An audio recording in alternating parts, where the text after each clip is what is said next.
selamat malam teman-teman. Terima kasih yang sudah berpartisipasi lagi. Alhamdulillah kita sudah pertemuan ketiga ya kali ini. Terima kasih untuk teman-teman yang sudah on time ya, tepat waktu 19.30. Jadi kita langsung saja ya, langsung ke materi yang ketiga. Sebentar.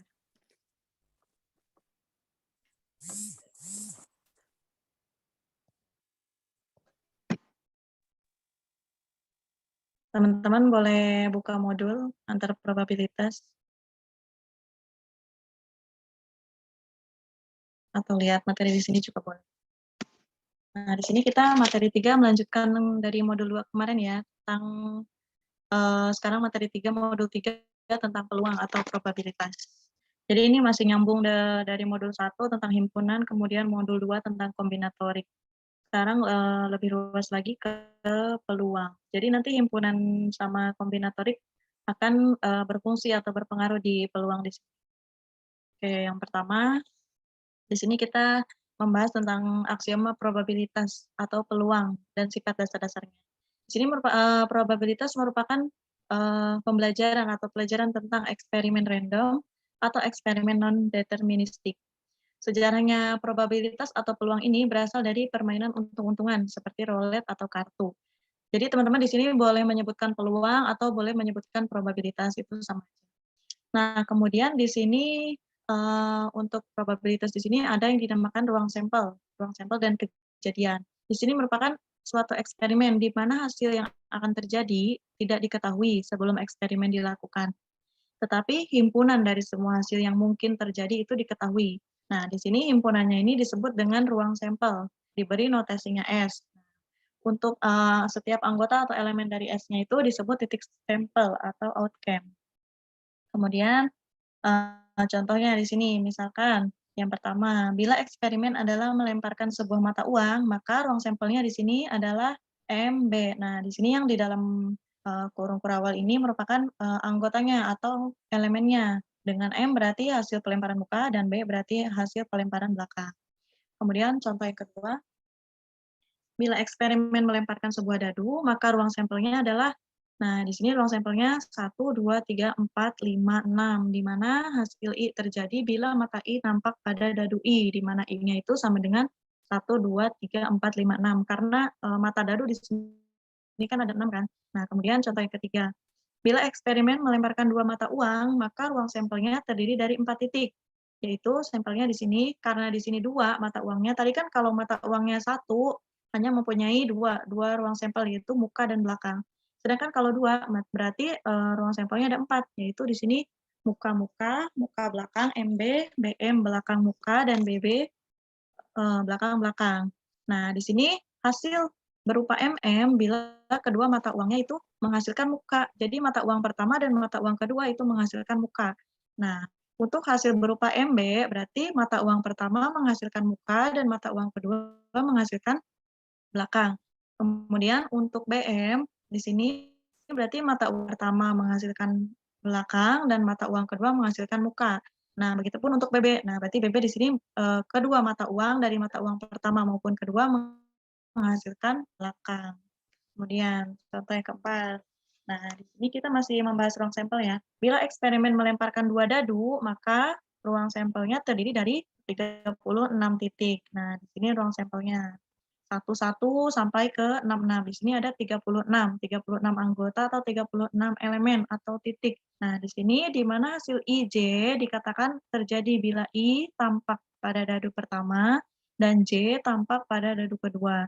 Jadi misalkan di sini 1, berarti I-nya ini di 1 yang pertama, yaitu dari dadu yang pertama, dan satunya yang kedua itu mata dadu kedua. Kemudian contoh yang kelima. Bila eksperimen mengukur daya tahan hidup bola lampu, maka ruang sampelnya terdiri dari semua bilangan real tak negatif, yaitu, nah ini untuk S-nya sama dengan dari 0 sampai tak berhingga. Tak berhingganya di sini dia terbuka ya, jadi di sini tidak diketahui nih, dia tahan hidupnya sampai berapa lama. Di sini misalkan kita punya himpunan terbuka AB, didefinisikan sebagai himpunan semua titik X, demikian hingga di sini sehingga A kurang dari X kurang dari B, karena di sini himpunannya terbuka. Untuk himpunan tertutup AB adalah himpunan semua titik X sedemikian hingga A kurang dari sama dengan X kurang dari sama dengan B.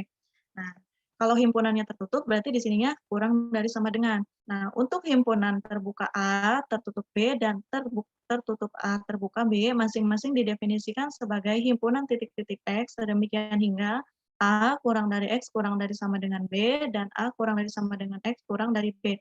Nah, di sini daya tahan hidup si bolanya itu dimulai dari 0 sampai tak berhingga. Tak berhingganya di sini bisa sampai berapapun. Nanti kita akan lanjut ke contoh berikutnya ya.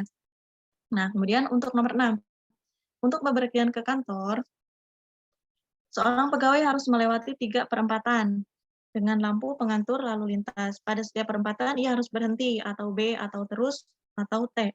Dalam hal ini ruang sampelnya adalah, nah di sini ruang sampelnya ada 8.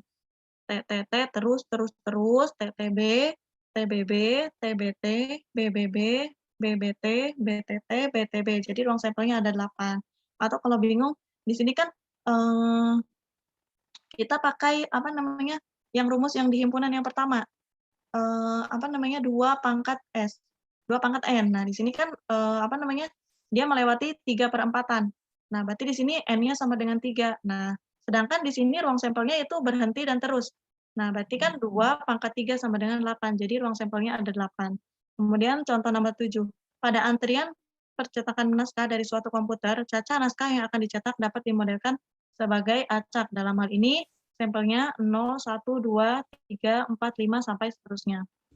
Kemudian untuk selanjutnya, sebarang himpunan bagian E dari ruang sampel S disebut kejadian. Nah, jadi yang di dalam sini itu selain disebut anggota atau elemen, kita sebut juga sebagai kejadian. Nah, misalkan contohnya, dalam contoh 1 sebelumnya tentang eksperimen pelemparan mata uang, bila E sama dengan M adalah kejadian dengan muka tampak pada pelemparan sebuah mata uang, maka dengan pemikiran yang sama juga, bila E-nya sama dengan B, maka E adalah kejadian dengan tampak belakang. Jadi di sini selain disebut sebagai anggota atau elemen atau titik sampel, nah di sini juga bisa disebutkan sebagai kejadian. Nah, kemudian untuk contoh kedua. Nah, dalam contoh 2 sebelumnya, eksperimen pelemparan sebuah dadu, bila E sama dengan 1, maka E adalah kejadian di mana angka 1 tampak pada pelemparan sebuah dadu. Nah, sedangkan bila E-nya sama dengan 2, 4, 6, maka di sini E-nya adalah kejadian di mana bilangan genap yang muncul. Nah, jadi kejadian di sini, kejadian yang, terbukti dari si pelemparan tersebut. Nah, kemudian nomor 3, contoh ketiga. Dalam contoh 3 sebelumnya tentang eksperimen pelemparan 2 mata uang, nah pelemparan 2 mata uang kan tadi ada 4 ruang sampelnya.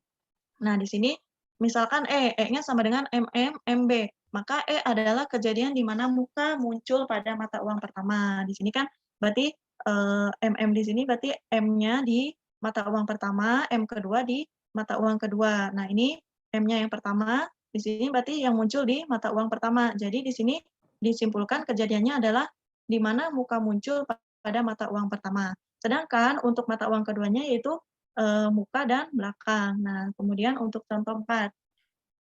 Dalam contoh 4 sebelumnya, eksperimen pelemparan 2 buah dadu, bila E sama dengan 1, 6, 2, 5, 3, 4, 4, 3, 5, 2, 6, 1, maka E adalah kejadian dengan jumlah mata dadu sama dengan 7. Jadi ini kalau dijumlah sama dengan 7. 1 ditambah 6, 2 ditambah 5, 3 tambah 4, 4 tambah 3, 5 tambah 2, 6 tambah 1 itu sama dengan 7. Jadi di sini dapat disimpulkan merupakan kejadiannya dengan jumlah mata dadu sama dengan 7. Nah, kemudian untuk contoh 5. Dalam contoh sebelumnya, eksperimen mengukur daya tahan hidup bola lampu. Nah, tadi kan kita di contoh ruang sampel, apa namanya, ruang sampelnya itu kan dari 0 sampai tak berhingga. Nah, di sini kita misalkan E-nya sama dengan 26, maka E adalah kejadian bahwa bola lampu bertahan hidup di antara 2 sampai 6 bulan. Nah, kita lanjut ya. Untuk sebarang 2 kejadian E dan F dari ruang sampel S didefinisikan sebagai kejadian baru, E gabungan F. Nah, ini masih berhubungan nih dengan himpunan. Nah, kita pakai di peluang atau probabilitas. Nah, di sini merupakan kejadian yang memuat titik-titik yang berada dalam E atau F. Nah, atau dalam kedua E dan F. Ini berarti kejadian E gabungan F akan terjadi bila salah satu E atau F terjadi. Nah, contohnya, dalam contoh 1, eksperimen pelemparan mata uang. Bila E sama dengan F dan F sama dengan B, maka gabungan F sama dengan MB. Nah, pasti teman-teman udah tahu kan di sini gabungan itu. Nah, gabungan dari himpunan yang pertama dan himpunan yang kedua. Nah, atau dari kejadian pertama dan kejadian kedua. Dalam hal ini, gabungan F merupakan keseluruhan ruang sampel S. Dalam contoh dua sebelumnya, kemudian contoh yang kedua, eksperimen pelemparan sebuah dadu, bila E sama dengan 135 dan F sama dengan 123, maka E gabungan F-nya 1, 2, 3, 5. Yang berarti E gabungan F itu terjadi bila mata dadu yang tampak adalah 1, 2, 3, atau 5. Kejadian E gabungan F disebut sebagai gabungan dari kejadian E dan F. Nah, kemudian lanjut. Untuk sebarang kejadian E dan F dapat didefinisikan sebagai kejadian baru. E irisan F yang merupakan irisan E dan F yang terdiri dari semua titik yang berada dalam kedua E dan F. Ini berarti kejadian E irisan F terjadi bila dan hanya bila E dan F kedua-duanya terjadi. Nah, teman-teman pasti di sini udah bisa kan membedakan gabungan dan irisan. Nah, contohnya, dalam contoh dua sebelumnya, eksperimen pelemparan sebuah dadu, bila E sama dengan 135 dan F 123, maka E irisan F. Berarti E irisan F itu anggota yang berada di E dan juga ada di F. Jadi irisannya itu 1 dan 3, hanya anggota 1 dan 3. Nah, berarti E irisan F ini terjadi bila hasil dadunya 1 atau 3. Nah, terus contoh yang kedua, dalam contoh satu sebelumnya, eksperimen pelemparan mata uang. Nah, hanya satu ya pelemparan mata uang. Bila E sama dengan M dan F sama dengan B, maka kejadian E irisan F tidak memuat titik dan akibatnya tidak bisa terjadi karena di sini tidak ada anggota E dan tidak ada anggota F yang sama atau yang terjadi bersamaan. Nah, berarti kejadian tersebut dinamakan kejadian kosong atau kejadian mustahil. Nah, atau himpunan kosong di sini. Bila E irisan F sama dengan himpunan kosong, maka E dan F disebut saling asing. Nah, kemudian di sini definisi gabungan dan irisan untuk lebih dari dua kejadian. Tadi kan contoh-contoh sebelumnya hanya dua kejadiannya, E dan F. Nah, gimana kalau kejadian-kejadiannya itu lebih dari dua? Nah, berarti di sini sama aja cara mengerjakannya. Gabungan dari kejadian-kejadian tersebut dapat dinyatakan dengan gabungan tak berhingga N sama dengan 1 EN. Nah, ini kejadian yang memuat semua titik yang berada dalam EN untuk paling sedikit 1 N, di mana N-nya sama dengan 1, 2, 3, dan seterusnya. Dengan pemikiran yang sama pula, irisan kejadian pun sama. Nah, dinyatakan dengan irisan tak berhingga N sama dengan 1 EN, yang didefinisikan sebagai kejadian yang memuat titik-titik yang berada pada setiap EN, di mana N sama dengan 1, 2, 3, sampai seterusnya. Jadi intinya sama saja cara mengerjakannya. Mau kejadiannya 1, 2, 3, atau 4, itu sama cara mengerjakannya.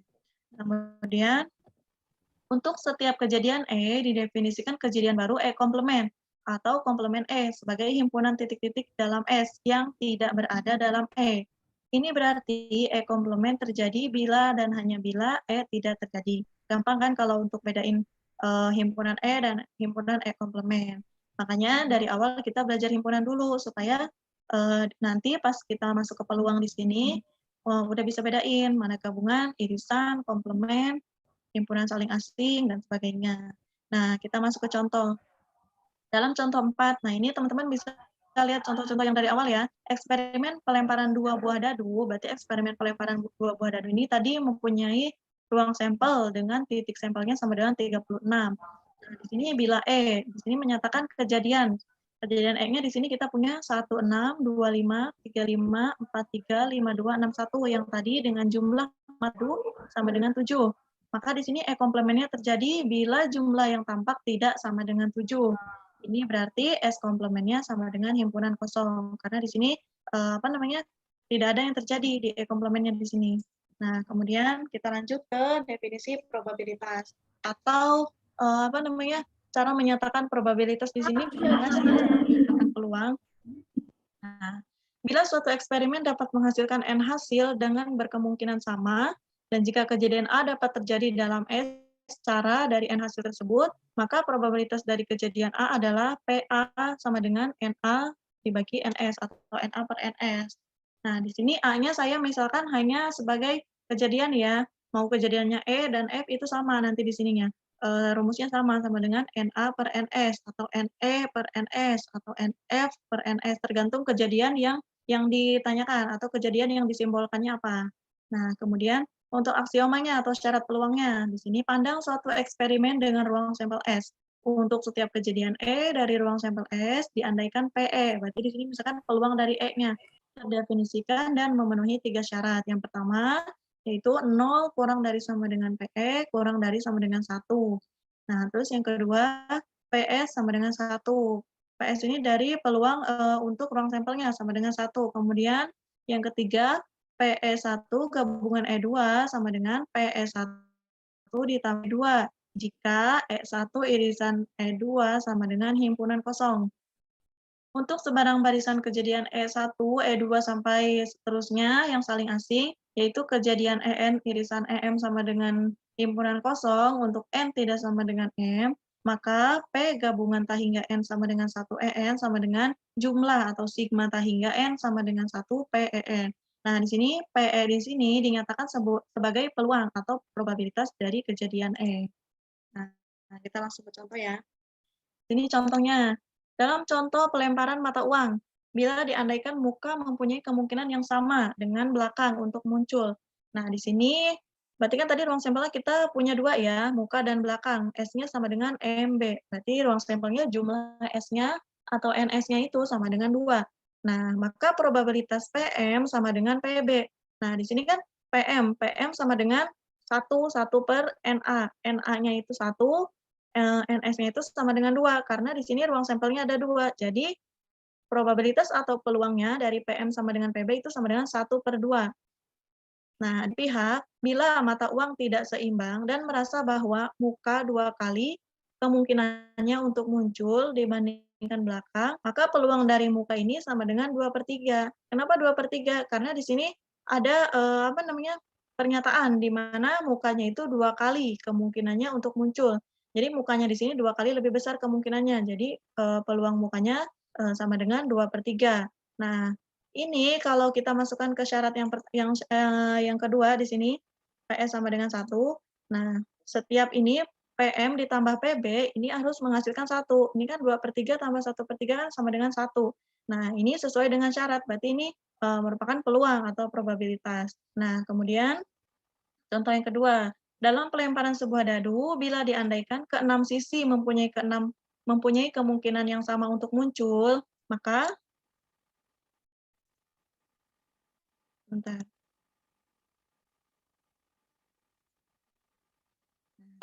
Nah, ini contoh yang kedua. Dalam pelemparan sebuah dadu, bila diandaikan keenam sisi mempunyai kemungkinan yang sama untuk muncul, maka P1 sama dengan P2, sama dengan P3, sama dengan P4, sama dengan P5, sama dengan P6, sama dengan 1/6. Di sini peluang munculnya itu sama, yaitu 1/6. Nah, dari syarat C, untuk probabilitas mendapat bilangan genap, nah, maka nah ini kan bilangan genapnya berarti 2, 4, 6. Nah, syarat C. Kita balik lagi ke syarat C. Nah, ini PE1 gabungan E2 sama dengan PE1 ditambah PE2 jika E1 irisan E2 sama dengan himpunan kosong. Nah, berarti kita bisa menggunakan syarat C ini. Nah, berarti P2, P4, P6 sama dengan P2 ditambah P4 ditambah P6 sama dengan 3/6. 1/6 tambah 1/6 sama dengan 3/6 sama dengan 1/2. Nah, kemudian contoh berikutnya. Karena kejadian E dan E komplement selalu asing, dan karena E gabungan E komplement sama dengan S, maka dari syarat B dan C diperoleh, nah ini untuk mencari E komplement nih, nanti berhubungan 1 sama dengan PS. Nah, PS di sini sama dengan PE ditambah PE komplement, atau PE komplement sama dengan 1 dikurangi PE, yang menyatakan bahwa peluang suatu kejadian tidak terjadi sama dengan 1 dikurangi peluangnya terjadi. Nah, ini masih ke materi-materi ya. Nah, kemudian atau definisi-definisi. Selanjutnya, untuk S gabungan himpunan kosong sama dengan S, dan S irisan himpunan kosong sama dengan himpunan kosong. Sehingga PS ditambah P himpunan kosong sama dengan PS, atau 1 ditambah P himpunan kosong sama dengan 0. Nah, kemudian untuk PE gabungan F yang merupakan peluang titik-titik yang berada dalam E dan F dapat dirumuskan. Nah, ini untuk peluang dari gabungan kita dapat merumuskannya dengan ini. PE ditambah PF dikurangi P irisan F. PE irisan F atau, nah kita bisa balik nih rumusnya, PE ditambah PF sama dengan PE gabungan F ditambah PE irisan F. Nah, kita langsung ke contoh ya, supaya lebih mudah memahaminya. Ini contohnya, misalkan eksperimen melemparkan 2 mata uang seimbang. Yang berarti, keempat titik dalam ruang sampelnya adalah, nah ini ruang sampel untuk 2 mata uang seimbang. MM, MB, BE, BB. Nah, di sini berarti peluangnya berkemungkinan sama, atau setiap titik mempunyai peluang 1/4. Jadi kan NA misalkan di sini peluang untuk MM 1 dibagi NS, jumlah NS-nya di sini sama dengan 4. Jadi di sini eksperimen 2 mata uang ini mempunyai kemungkinan peluang yang sama, yaitu 1/4. Nah, misalkan kita punya kejadian E. Nah, di sini kejadian E-nya itu sama dengan MM, MB. Maka peluang E-nya sama dengan 2/4. Nah, berarti kan 2/4 sama dengan 1/2. Kemudian untuk kejadian F-nya itu sama dengan MM, BM. Nah, kejadian F-nya juga sama, yaitu 2/4 sama dengan 1/2. Kemudian kita cari irisannya, PE irisan F. Nah, kita cari irisannya. Di sini irisannya yang sama yaitu MM. Nah, berarti PMM sama dengan 1/4. Maka PE gabungan F sama dengan PE ditambah PF dikurangi PE irisan F. Nah, kita tinggal masukkan ke rumus angka-angka yang tadi sudah kita cari. Sama dengan 1/2 ditambah 1/2 dikurangi 1/4 sama dengan 3/4. Nah, untuk menghitung peluang salah satu dari 3 kejadian. Nah, kalau misalkan tadi kan contoh-contohnya hanya 2 kejadian. Kalau 3 kejadian gimana? Nah, kalau 3 kejadian misalkan kita punya kejadian E, F, dan G. Nah, berarti dapat dikerjakan dengan PE gabungan F gabungan G sama dengan PE gabungan F irisan G. Atau apabila kita uraikan itu menghasilkan PE ditambah PF ditambah PG dikurangi PE irisan F dikurangi PE irisan G dikurangi irisan G ditambah PE irisan F irisan G. Nah, untuk 3 kejadian ini biasanya jarang ya, biasanya hanya menggunakan 2 kejadian. Sampai di sini ada yang mau ditanyakan dulu sebelum lanjut ke peluang bersyarat? Soalnya materinya rada jauh.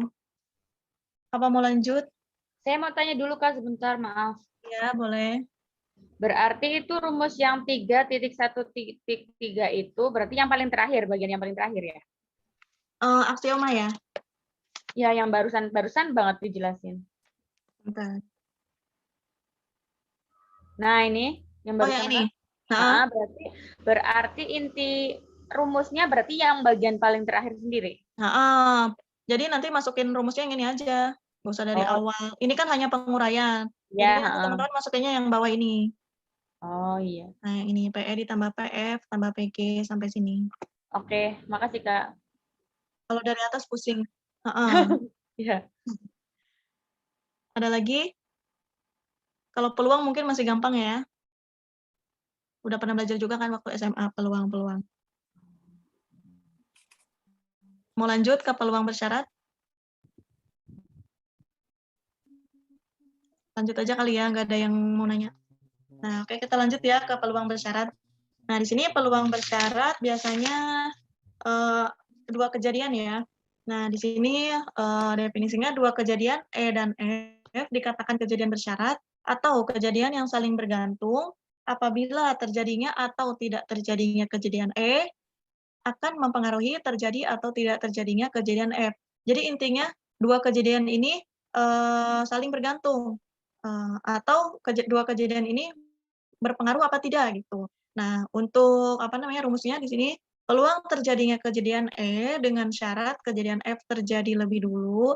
Nah, jadi kita misalkan mau mencari nih kejadian E ini kejadiannya bagaimana. Nah, tetapi di sini syaratnya si kejadian yang kedua ini udah terjadi. Nah, berarti rumusnya PE bersyarat F, ini bacanya PE bersyarat F sama dengan PE irisan F dibagi PF dengan PF-nya lebih besar dari 0.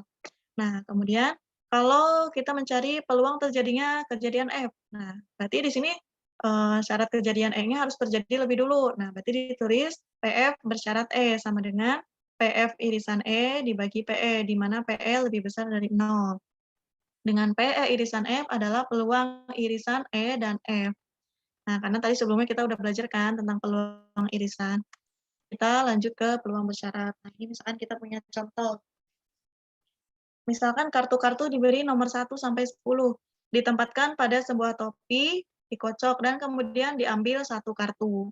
Sebenarnya kalau kita belajar contoh ini, kita sambil membayangkan ya, logika kita itu sambil berjalan. Jadi kita, nanti tahu nih, ini masuknya kemana, ini masuknya ke irisan kah, atau masuk ke peluang yang pertama atau peluang yang kedua.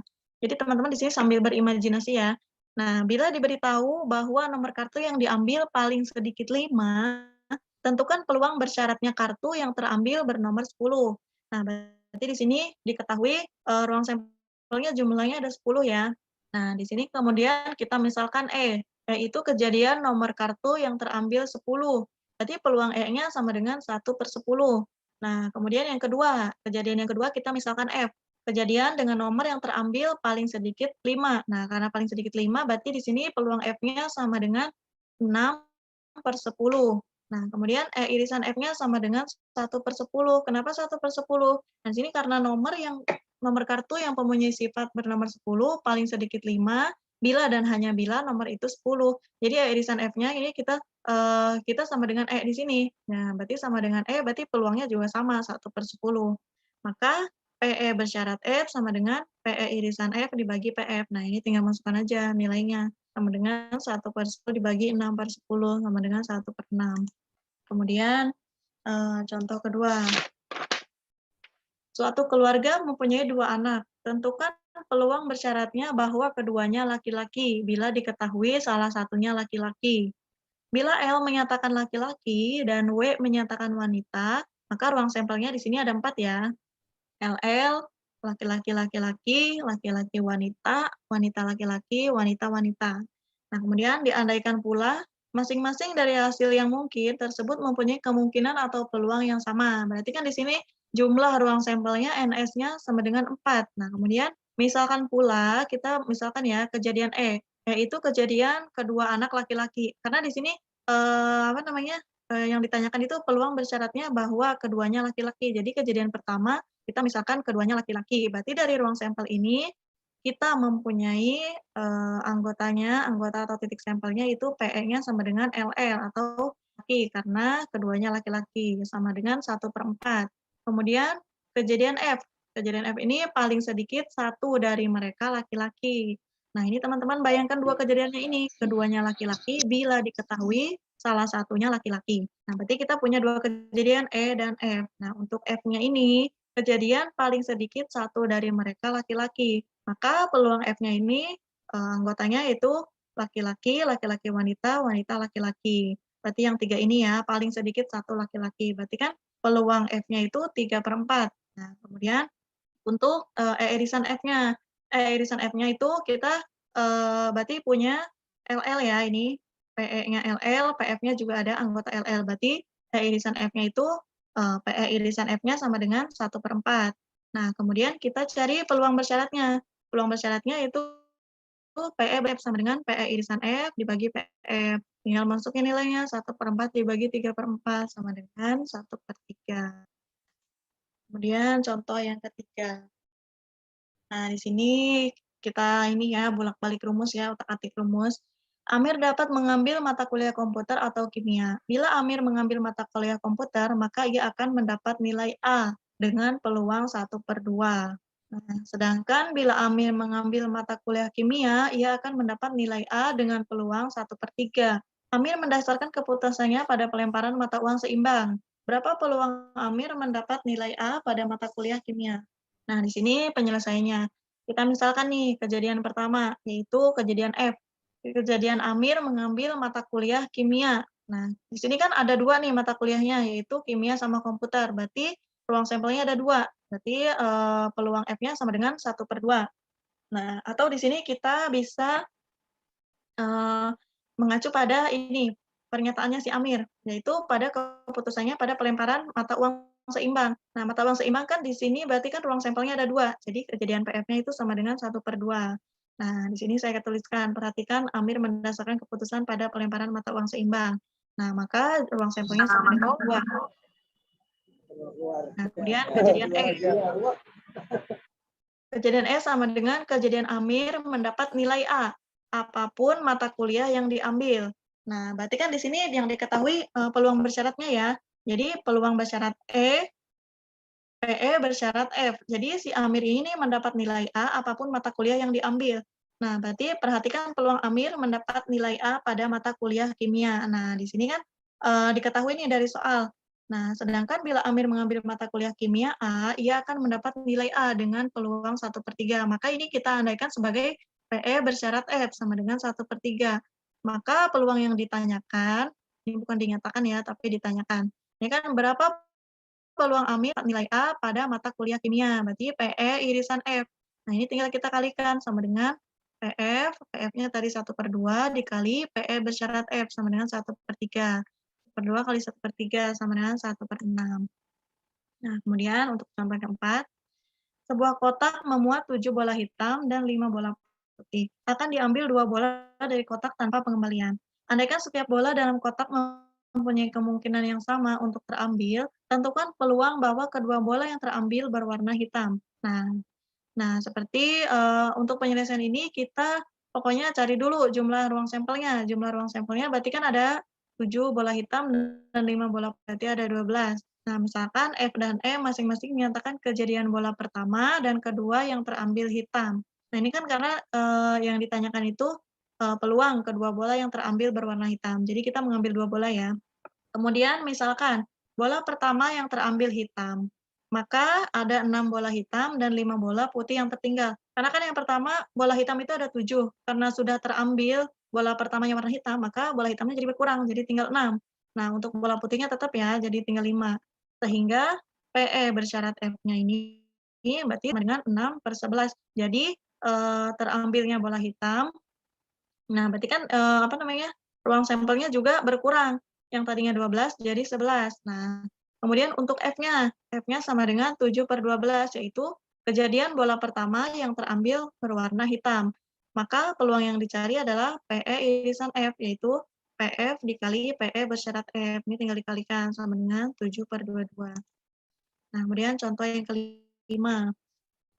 Misalkan masing-masing dari 3 orang dalam suatu pesta melemparkan topinya ke tengah ruangan.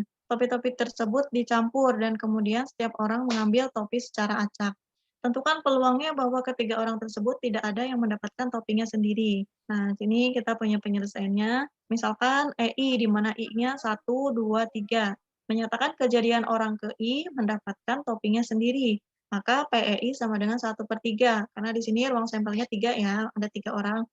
Nah, karena ia mempunyai kemungkinan yang sama untuk memilih 1 dari 3 topi yang ada, di lain pihak, misalkan orang ke-1 telah orang ke I, ini orang ke I ya, sorry. Misalkan orang ke I telah memilih topinya sendiri, maka tersisa 2 topi, di mana orang ke J dapat memilih dengan 1 di antaranya topinya sendiri. Artinya di sini berarti PEJ bersyarat EI sama dengan 1/2. Nah, berarti kan tadi karena orang pertama sudah memilih, berarti tinggal jumlah ruang sampelnya itu ada 2, yang berarti PEJ irisan EI sama dengan PEI dikali PEJ bersyarat EI sama dengan yang ini, 1/3 dikali 1/2 sama dengan 1/6. Sampai di sana ada yang mau ditanyakan?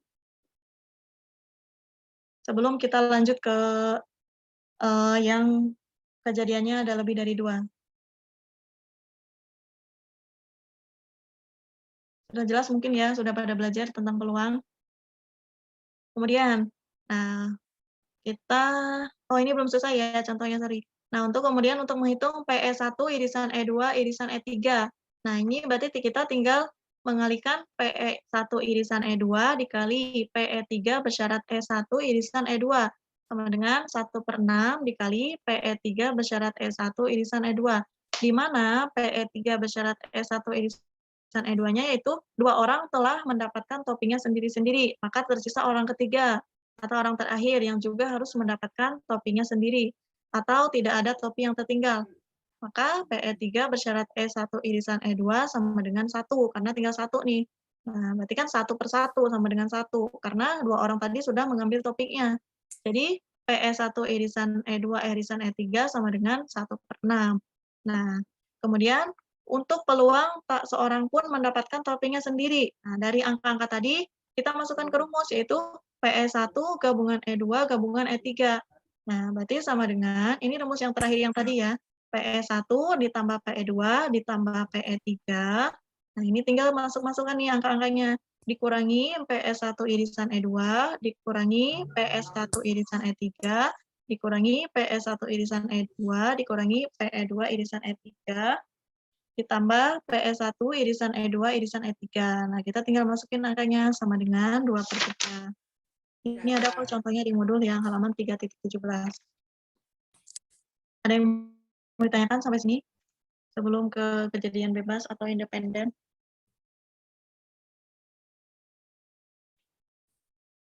Sudah jelas mungkin ya? Pokoknya kalau tentang peluang kita harus banyak-banyak berlogika atau berimajinasi ya. Jadi kita ngerjain soalnya bisa ngebayangin gitu. Ini masuknya ke rumus yang mana gitu. Kita lanjut ya. Ini kejadian bebas atau independen sebelum ke rumus Bayes nanti. Nah, sini kejadian bebas atau independen itu merupakan dua kejadian, misalkan kita punya kejadian E dan F. Nah, disebut independen itu bila PE irisan F sama dengan, nah ini PE irisan F itu sama dengan PE dikali F.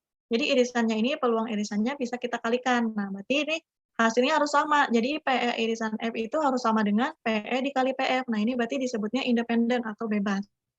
Nah, dengan persamaan kejadian bersyarat, ini masih berhubungan dengan kejadian bersyarat ya.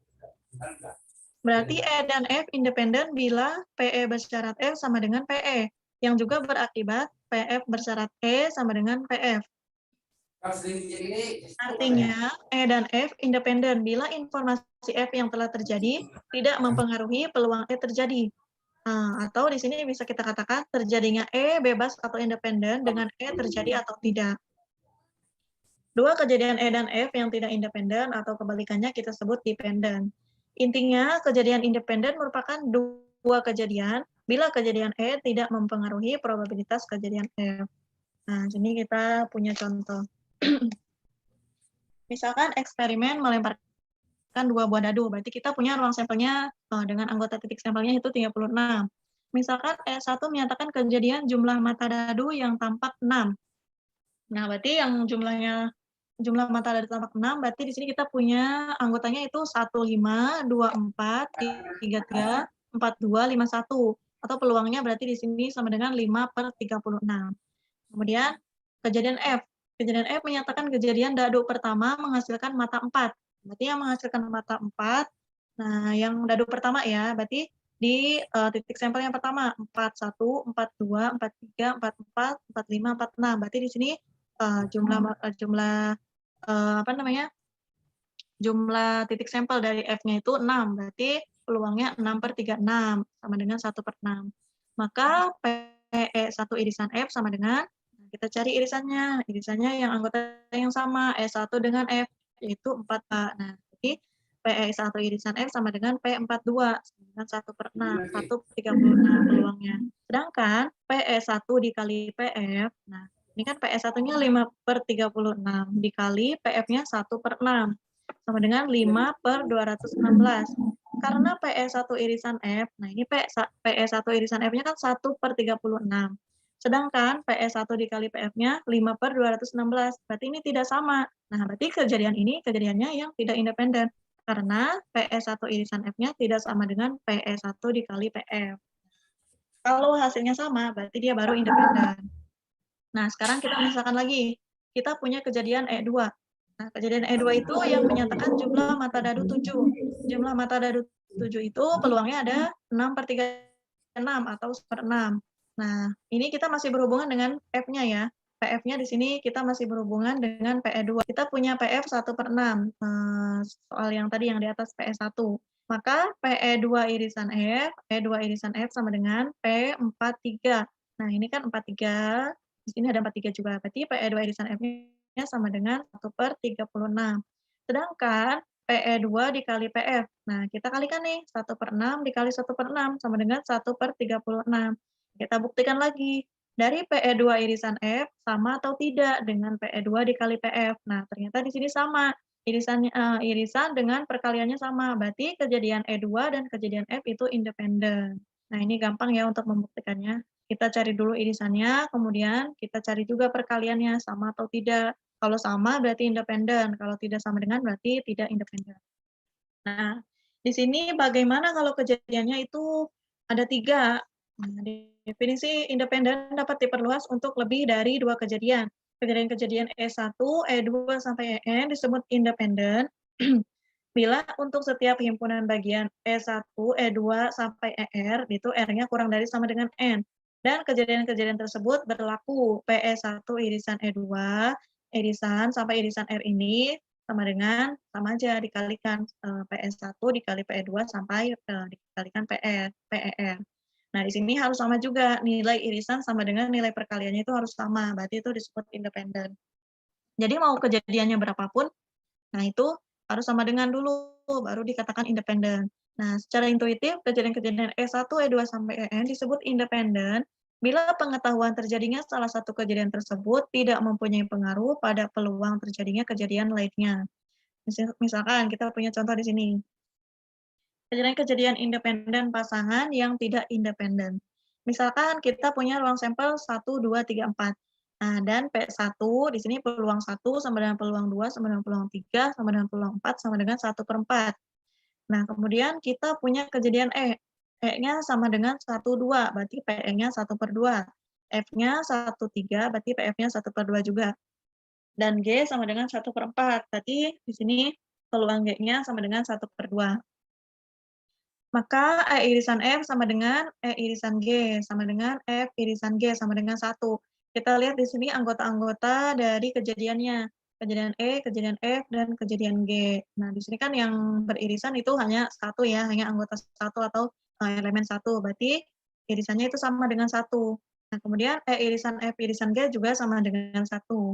Nah, sehingga PE irisan G PE irisan F sama dengan PE irisan G sama dengan PF irisan G, atau sama dengan PE irisan F irisan G sama dengan 1/4. Nah, kemudian kita akan membuktikan, di sini 3 kejadian ini independen atau tidak. Nah, tadi kan PE irisan F-nya sama dengan 1/4, sedangkan PE dikali PF-nya, nah di sini PE dikali PF-nya, nah ini PE, ini PF, 1/2 dikali 1/2, sorry. Nah, 1/2 dikali 1/2 sama dengan 1/4. Nah, ini berarti sama kan? Nah, untuk 2 kejadian E dan F berarti dia independen. Kemudian 2 kejadian E dan G. Nah, ini 1/4 irisannya sama dengan perkalian dari PE dikali PF, itu sama. Nah, berarti kejadian E dan G itu independen juga. Nah, kemudian untuk kejadian G dan F sama dengan 1/4 sama dengan 1/2 dikali 1/2. Nah, ini juga sama. Nah, berarti kejadian G dan F juga independen. Nah, kemudian tetapi untuk 3 kejadian ini, PE irisan F irisan G sama dengan 1/4, tidak sama dengan perkalian dari 3 kejadiannya, PE dikali PF dikali PG, 1/2 dikali 1/2 dikali 1/2 itu tidak sama dengan 1/4. Nah, jadi kesimpulannya E dan F independen, E dan G independen, G dan F independen. Tetapi untuk E, F, dan G ini tidak independen. Ya, ini gampang ya untuk membuktikan, bebas atau independen. Nah, ini yang terakhir, rumus Bayes. Di sini rumus Bayes juga misalkan kita punya 2 kejadian, E dan F. Nah, di sini, kita misalkan atau nyatakan kejadian E-nya itu sama dengan E irisan F gabungan E irisan F komplement. Karena E irisan F dan E irisan F komplement saling asing, maka PE sama dengan PE irisan F ditambah PE irisan F komplement.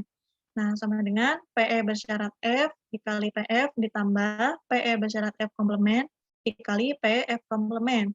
Sama dengan PE bersyarat F dikali PF ditambah PE bersyarat F komplement dikali PF komplement kan sama dengan 1 dikurangi PF, yang menyatakan bahwa peluang kejadian E adalah rata-rata tertimbang peluang bersyarat E, yang diketahui F telah terjadi dan peluang bersyarat E dan F tidak terjadi. Nah, contohnya misalkan kita berandai-andai lagi nih. Misalkan kita mempunyai 2 kotak. Kotak pertama memuat 2 bola kuning dan 7 bola hitam. Sedangkan kotak kedua memuat bola kuning dan 6 bola hitam, memuat 5 bola kuning dan 6 bola hitam. Kita melemparkan sebuah mata uang dan mengambil 1 bola dari kotak pertama atau kotak kedua, tergantung apakah hasilnya muka atau belakang. Tentukan peluang bersyarat hasil lemparan muka bila diketahui bola kuning yang terambil. Nah, sini kita misalkan nih dari soal-soal ini, kita misalkan apa yang diketahuinya. Kita misalkan K, kejadian bola kuning yang terambil, dan M, kejadian mata uang yang menghasilkan muka. Karena di sini, apa namanya, yang ditanyakan itu tentang lemparannya, lemparan mata uangnya dengan bola kuning, jadi kita hanya berfokus pada lemparan mata uang muka dan bola kuningnya ya. Jadi kita punya 2 kejadian di sini, kejadian K yaitu bola kuning yang terambil, kemudian kejadian M, kejadian mata uang yang menghasilkan muka. Nah, berarti di sini peluang yang dicari adalah PM bersyarat K atau, peluang bersyarat dari hasil lemparan muka bila diketahui bola kuning yang terambil. Nah, kita misalkan nih di sini, kotak pertama itu muka ya, misalkan pelemparan muka, kotak yang kedua pelemparannya belakang. Nah, di sini kotak pertama itu mempunyai 2 bola kuning. Nah, di sini saya misalkan K-nya sama dengan 2, yaitu bola kuning ya. Kemudian H-nya itu bola hitam sama dengan 7. Jadi, N dari kotak pertama yaitu sama dengan 9. Kemudian untuk N kotak kedua yaitu sama dengan 11 dengan bola kuningnya sama dengan 5, kemudian bola hitamnya sama dengan 6. Nah, untuk ruang sampelnya, ruang sampel pelemparan mata uang, karena ini kan pelemparan mata uang cuma satu ya, berarti ruang sampelnya yaitu muka dan belakang. Nah, berarti di sini peluang muka sama dengan peluang belakang, sama dengan 1/2. Nah, untuk peluang PM komplement atau, peluang tidak terjadinya muka yaitu 1 dikurangi PM sama dengan 1/2, 1 dikurangi setengah. Nah, kemudian untuk PK bersyarat M, di sini berarti kan peluang terambilnya, bola kuning, ketika pelemparan muka terjadi. Nah, karena di sini pelemparan muka, eee kita misalkan dari kotak pertama, maka di sini, karena kita berbicara tentang bola kuning, jadi di sini 2/9. Nah, sedangkan untuk PK bersyarat M komplement, berarti kita berbicara tentang, kotak kedua atau pelemparan yang belakang. Nah, berarti di sini karena bola kuningnya 5, berarti 5/11. Nah, berarti NK per NS-nya di sini 11, NK-nya 5/11. Nah, setelah diketahui ini, kita tinggal masukkan ke rumus PM bersyarat K sama dengan PM irisan K dibagi PK, atau, nah, sama dengan PK bersyarat M dikali PM per PK. Nah, sama dengan, nah kita masukkan nih rumusnya sesuai teorema Bayes tadi, sama dengan PK bersyarat M dikali PM per PK ini, PK kita uraikan. Nah, nih PK-nya kita uraikan jadi seperti ini. PK-nya sama dengan, nah di sini kan kita misalkan PE ya. Berarti kalau PK, kita misalkan PK bersyarat M dikali PM ditambah PK bersyarat M komplement dikali PM komplement. Jadi untuk teorema Bayes ini kita menguraikan si PK dan si P irisan K. Nah, kalau tadi kan, untuk yang definisi independen atau bebas kan kita langsung mencari irisan dan mencari peluangnya. Atau untuk peluang bersyarat yang tadi kita langsung ya ngerjain. Nah, kalau teorema Bayes ini kita uraikan lagi beberapa kejadian. Nah, ini karena kita sudah mencari, berarti PK bersyarat M-nya 2/9 dikali PM-nya 1/2 dibagi PK bersyarat M-nya 2/9 dikali PM 1/2 ditambah PK bersyarat M komplementnya sama dengan 5/11 dikali PM komplementnya sama dengan 1/2. Nah, di sini hasilnya 22/67 sama dengan 0,328. Kemudian untuk contoh berikutnya. Nah, contoh nomor 2. Dalam menjawab pertanyaan soal pilihan ganda, seorang mahasiswa benar-benar mengetahui jawabannya atau hanya menebak. Misalkan P menyatakan peluang ia mengetahui jawabannya, dan 1 dikurangi P, peluang ia hanya menebak. Nah, berarti kita punya 2 kejadian nih ya, yaitu mengetahui jawabannya atau menebak. Nah, di sini andaikan murid yang menebak jawaban akan benar dengan peluang, ini L apa 1 ya? 1/M, kita misalkan 1/M. Oh, L per M. Dengan M, Caca pilihan ganda. Tentukan peluang bersyarat mahasiswa mengetahui jawab pertanyaan bila ia menjawab dengan benar. Nah, teman-teman di sini perhatikan kejadiannya itu dia mengetahui jawabannya atau hanya menebak. Kemudian di sini ada pernyataan dia menjawab dengan benar. Tetapi tidak ada pernyataan dia menjawab dengan salah atau, dalam artian benar atau salah. Nah, untuk, contoh yang pertama tadi, di sini kan kita ada 2 kejadian yaitu muka atau belakang. Kita mendasarkan pada, eee, pelemparan mata uang. Nah, berarti kan di sini ruang sampelnya ada muka atau belakang. Sedangkan di sini, untuk contoh yang kedua, di sini hanya ada pernyataan dia akan menjawab dengan benar, apakah untuk mengetahui jawabannya dia bisa benar atau hanya menebak dia bisa benar juga. Nah, di sini berarti kan kita punya penyelesaian. Misalkan B, kejadian mahasiswa menjawab pertanyaan benar, dan M, kejadian mahasiswa mengetahui atau mengerti jawabannya. Nah, berarti kita punya 2 kejadian nih ya.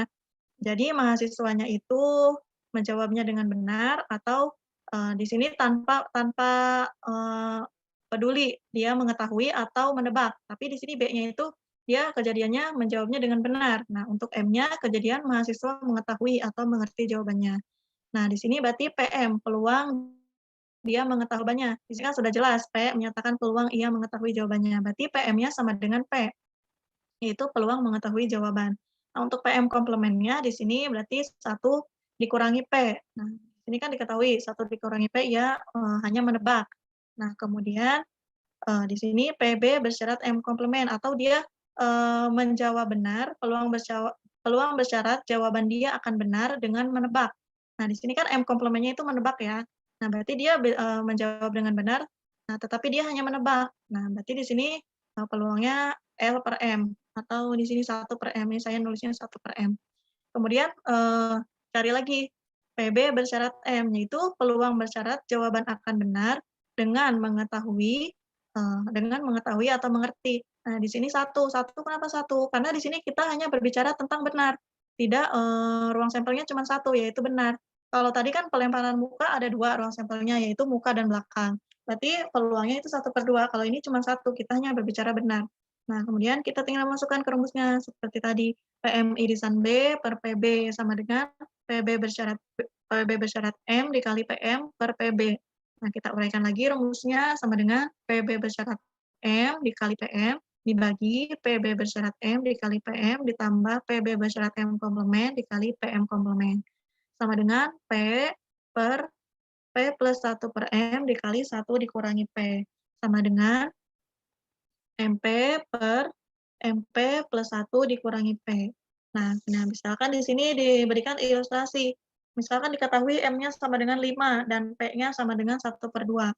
Nah, kita tinggal masukkan ke rumus. Peluang mahasiswa mengetahui jawaban pertanyaan kalau ia menjawab benar adalah, kita masukin ke rumus terakhir sini ya, M-nya 5, P-nya 1/2. 5 dikali 1/2 per 5 dikali 1/2 ditambah 1 dikurangi 1/2 sama dengan 5/6. Kemudian contoh yang ketiga. Uji darah laboratorium mempunyai keefektifan 95% dalam mendeteksi suatu penyakit. Meskipun demikian, uji juga menghasilkan hasil positif salah. Untuk 1% berarti 0,01 ya, orang-orang sehat yang diuji. Nah, berarti bila seorang sehat diuji, maka dengan peluang 0,01 hasil uji menyatakan ia terkena penyakit atau ia positif. Bila 0,005 dari populasi terjangkit penyakit, berapakah peluangnya seorang mempunyai penyakit bila diketahui hasil ujinya positif? Nah, kita misalkan lagi, misalkan kita punya kejadian D, itu kejadian orang yang diuji mempunyai penyakit. Kemudian kejadian E, kejadian hasil ujinya positif. Nah, kemudian kita misalkan PD di sini 0,005 dari sini nih. Nah, bila 0,005 dari populasi yang terjangkit penyakit, di sini dia, peluang orang yang diuji terjangkit penyakit ya, yang 0,05 ini atau PD. Nah, kemudian PD komplement. Nah, kita kalau mencari komplement kan tinggal 1 dikurangi PD, 1 dikurangi 0,05 sama dengan 0,995, yaitu peluang orang yang diuji tidak terjangkit penyakit. Kemudian PE bersyarat D komplement, yaitu peluang bersyarat. Nah, hasil ujinya positif, yang ini hasil ujinya positif terhadap orang sehat, sama dengan 0,01. Kemudian untuk PE bersyarat D sama dengan 0,95 dari keseluruhan populasi. Dari uji keefektifannya yaitu 0,95. Nah, peluang bersyarat dari uji lab suatu penyakit sama dengan 95% sama dengan 0,95. Ini sama caranya, kita tinggal masukkan ke rumus. Nah, ini mendapatkan 0,323. Nah, kesimpulannya jadi hanya 32% orang dari hasil tes darahnya positif benar-benar menderita penyakit. Nah, ini untuk rumus biasnya, kita punya PFJ bersyarat E sama dengan PE irisan FJ per PF. Nah, sama dengan PE irisan FJ dikali PFJ dibagi PE. Sama dengan PE irisan FC dikali PFJ sama dengan dibagi sigma N I sama dengan 1, PE bersyarat FC dikali PFI. Nah,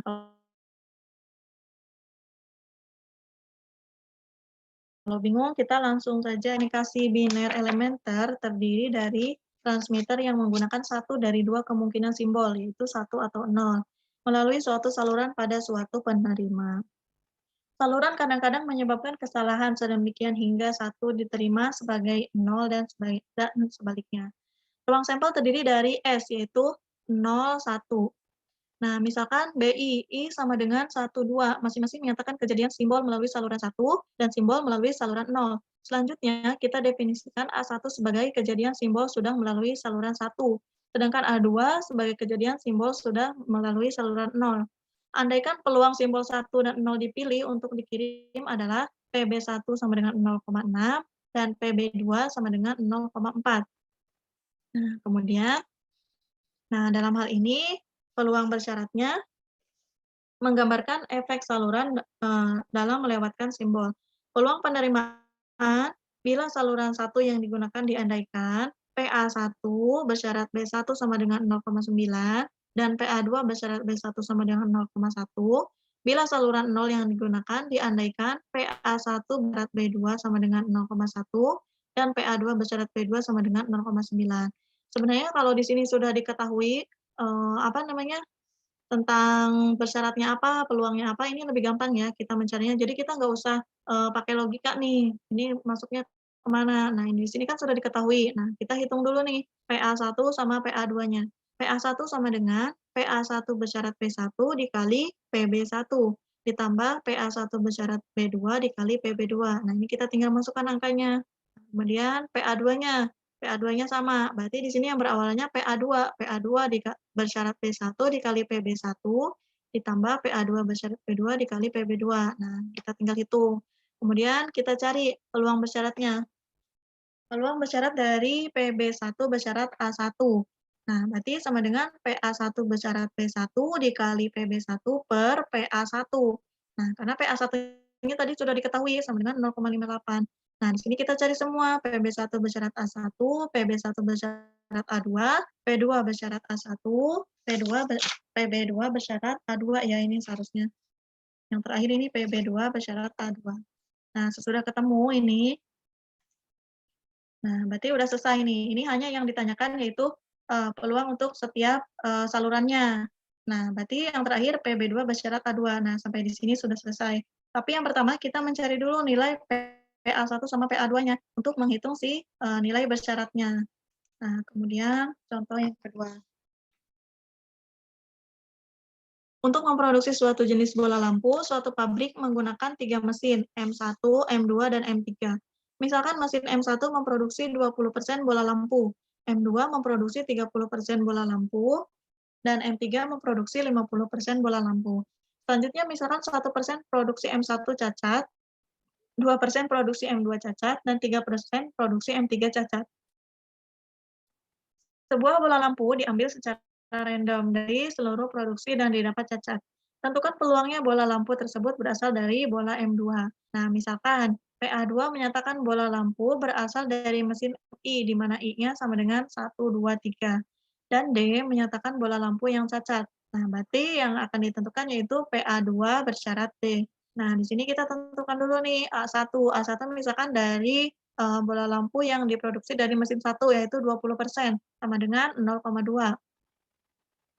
Nah, kemudian PA2. Nah, di sini berarti bola lampu yang diproduksi dari mesin 2, yaitu 30%, sama dengan 0,3. Kemudian PA3. PA3 sama dengan bola lampu yang diproduksi dari mesin yang ketiga, sama dengan 0,5. Kemudian PD bersyarat A1 di sini bola lampu yang cacat dari mesin yang pertama, yaitu 1%, sama dengan 0,1.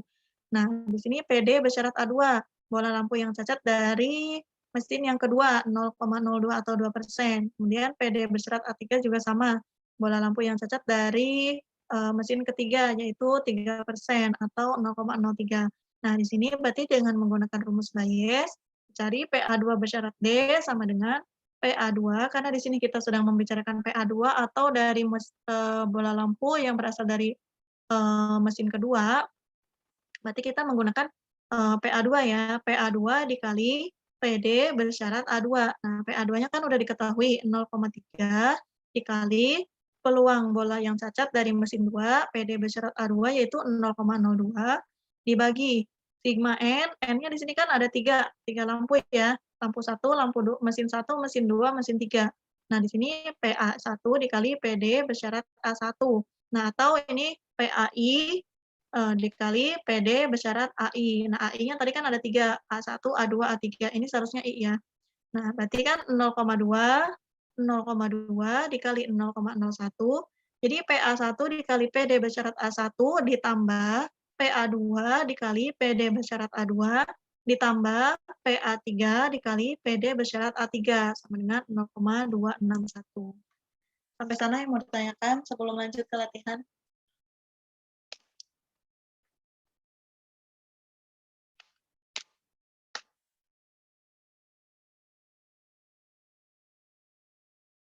Apa masih? Kenapa diam?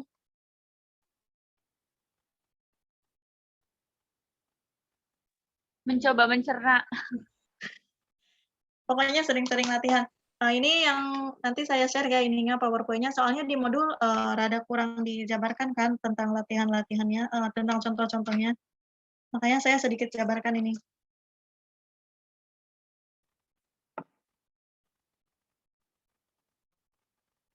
Kita lanjut ya ke latihan modul ya. Teman-teman bisa buka latihan tes formatif modul 3 KB1. Nah, sini saya akan bahas nomor 1 sampai nomor 4 ya. Nah, misalkan nomor 1 mempunyai kita punya ruang sampel E1 sampai E6. Di sini peluangnya diketahui ya, PE1 sama dengan PE2 sama dengan PE3 sama dengan 0,1. Kemudian PE4 sama dengan PE5, peluang E5 sama dengan peluang E5. PE4 sama dengan PE5 sama dengan 0,2. Kemudian peluang E6 sama dengan 0,3. Nah, diandaikan A sama dengan E1, E5, E6, dan B sama dengan E2, E4, E5.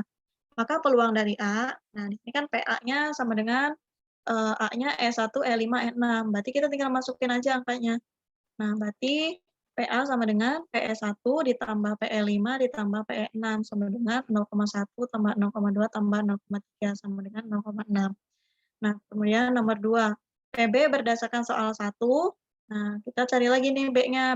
B-nya kan anggotanya E2, E4, E5. Sama caranya seperti nomor 1, kita jumlahkan saja peluangnya. PE2 ditambah PE4 ditambah PE5, 0,1 tambah 0,2 tambah 0,2 sama dengan 0,5. Kemudian PA irisan B, PA irisan B, kita cari dulu irisannya nih dari A sama B.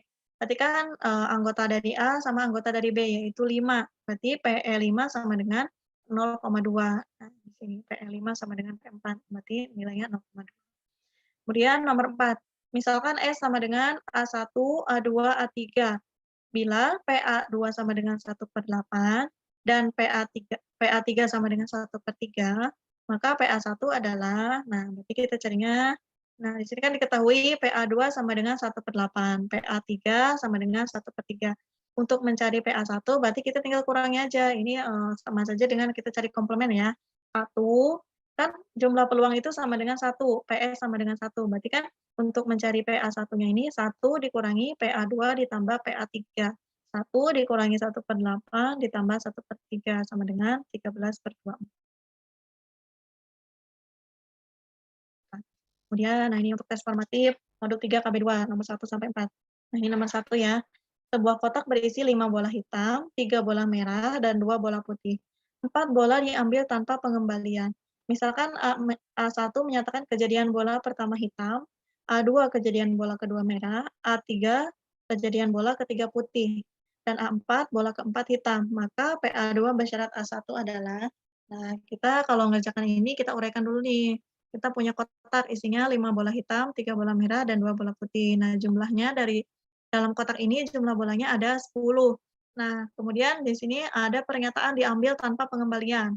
Misalkan kejadian yang pertama itu A1 kejadian bola 1 hitam, A2 kejadian bola 2 merah, A3 kejadian bola 3 putih, dan A4 kejadian bola 4 hitam. Nah, di sini saya kerjakan pakai 2 cara ya. Kita bisa menggunakan pakai kombinasi, bisa juga langsung dengan peluang. Nanti biasanya kombinasi dengan peluang ini akan berhubungan.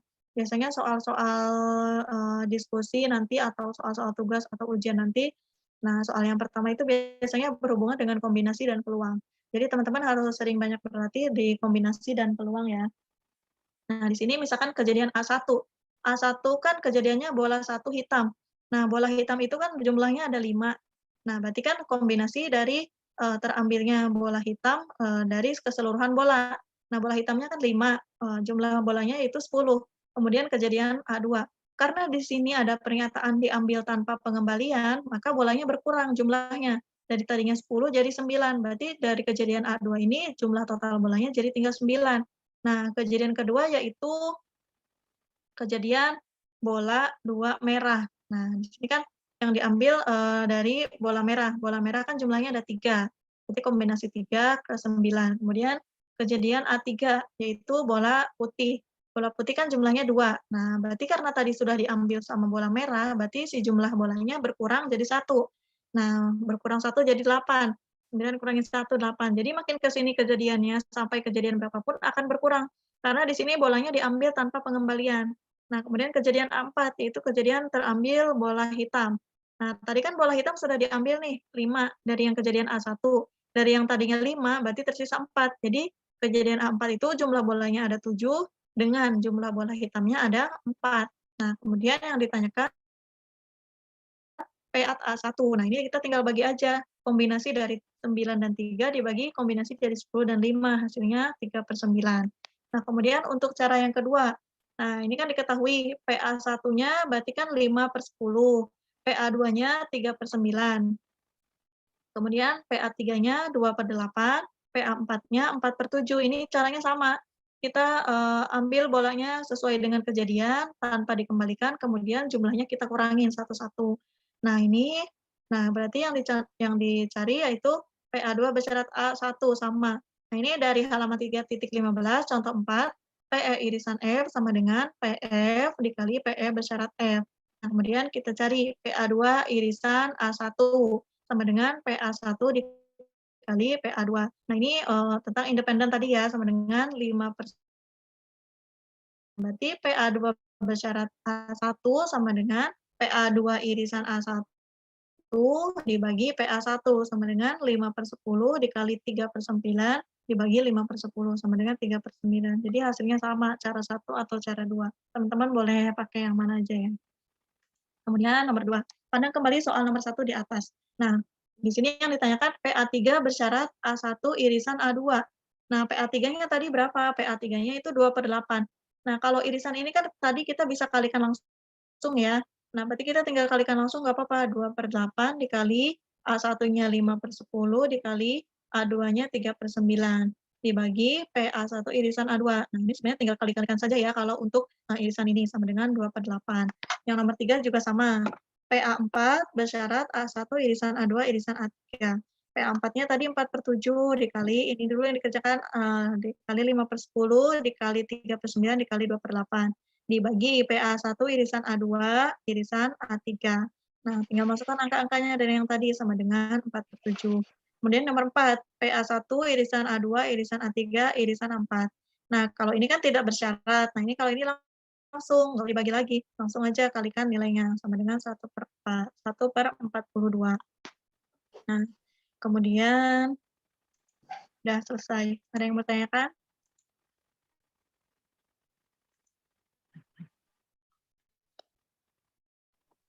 Ayo silakan yang masih pusing. Sepertinya ini pusing sih lumayan. Iya, kayaknya ini diam semua, pusing semua kayaknya. Bingung, Mbak. Kayaknya mau nanya, tapi bingung yang mau ditanyain apa. Tapi bingung ngomongnya gimana? Biasanya. Gimana teman-teman, ada yang mau ditanyain nggak? Mumpung masih ada waktu nih, 20 menit lagi. Itu Kak, isi Kak, yang tes formatif 1, nomor 3 itu dikunci jawabannya itu kan E ya, tapi Kakak bilang yang Nomor berapa? E, 3 ya?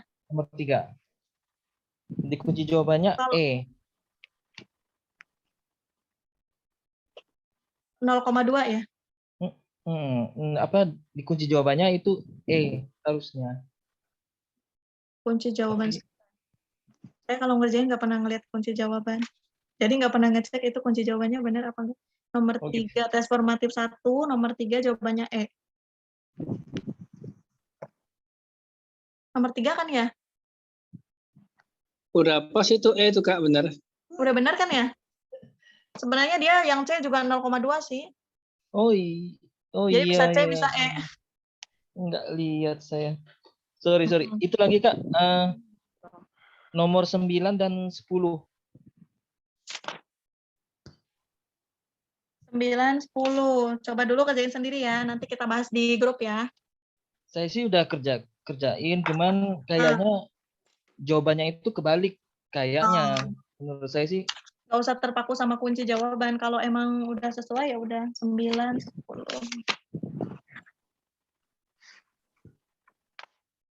Nomor 9 berarti pertanyaannya dari nomor 8 ya. Iya. PA komplement, irisan, PB komplement.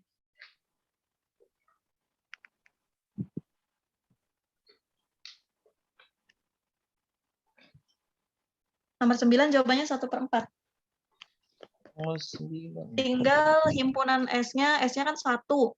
1 Ya. dikurangi 3/4 sama dengan 1/4. Ya, saya 1/4 juga. Cuman di Hmm. kunci jawabannya nggak seperti itu. Kunci jawabannya apa? Kunci jawabannya apa ya tadi ya? Pokoknya yang 7/8 ya. Oh. Oh iya. Jangan ikutin kunci jawaban deh. Kunci jawaban tuh kadang ini. Oh ya Kak, satu lagi Kak, kalau yang paling saya bingungkan sampai sekarang itu di tes formatif 2 itu nomor 6. Tes Tolong dong formatif dibahas yang itu satu aja itu. nomor 6 ya. Itu yang paling bingung Kak. Bentar buka primbon dulu. Nomor 6.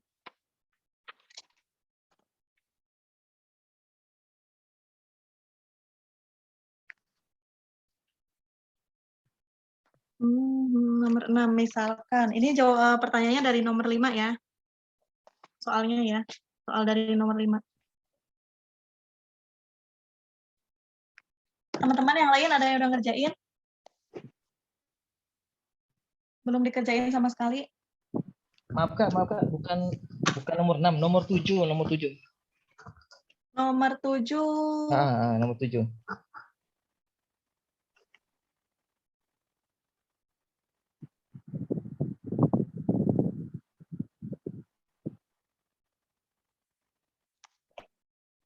Nomor 7 juga mentok nih, saya belum ngerjain.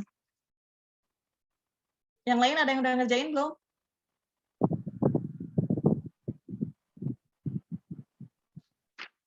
Wah, yang lain tidur nih kayaknya. Kalau emang susah, dilewat aja. Karena biasanya kalau pengantar probabilitas itu dikasih soal setiap diskusi, satu soal. Sama Ini itu biasanya, kali ya. Apa biasanya itu materi Kak, ketiga. kadang kan yang di kunci jawaban tuh kadang keliru gitu. Jadi jangan terpatok sama kunci jawaban. Sering harus sering tuh kayak gitu. Pokoknya kalau kita ngerasa jawabannya udah benar ya udah. Makanya di materi-materi pun kadang perhitungannya ada yang salah kan. Jadi kita harus teliti juga. Iya Terus benar. kalau memang soalnya susah ya udah lewat aja, nggak usah dibikin pusing sendiri. Saya pun nggak semua modul dikerjain, nggak semua tes formatif latihan saya kerjain semua tuh nggak. Jujur aja ini mah. Jadi ngapain gitu musingin diri sendiri, ya udah lewat aja. Kalau emang nggak ada yang bisa ditanya ya udah. Toh nanti pas tuton pun tutornya nggak akan seaktif yang kita inginkan gitu. Jadi kita berusaha sendiri ya sesuai sama kemampuan kita gitu. Kalau memang susah ya udah lewat. Yang penting nanti pas ngerjain diskusi bisa. Kan pas diskusi sama tugas juga nggak semuanya dijadiin soal kan, nggak semuanya dibahas. Ada lagi yang bertanyakan nomor 7 nanti mungkin kalau ada yang udah ngerjain boleh di-share ya di grup. Tadi ada yang nanya nomor 7. Ada lagi yang mau ditanyakan? Gimana kalau nggak ada kita tutup aja nih? Karena apa terlalu harusnya pusing ya ini kayaknya. harusnya tuh dimanfaatin belajar bersama kayak gini karena tuton tuh nggak kayak gini.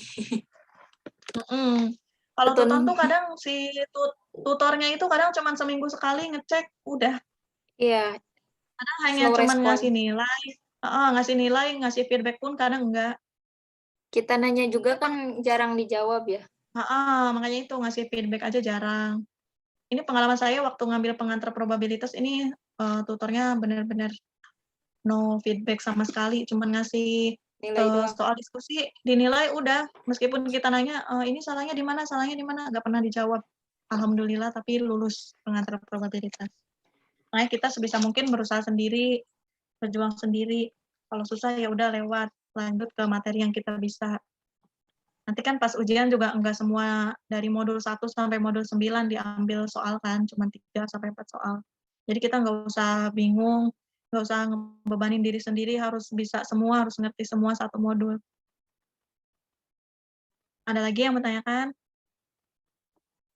Apa udah cukup pusing?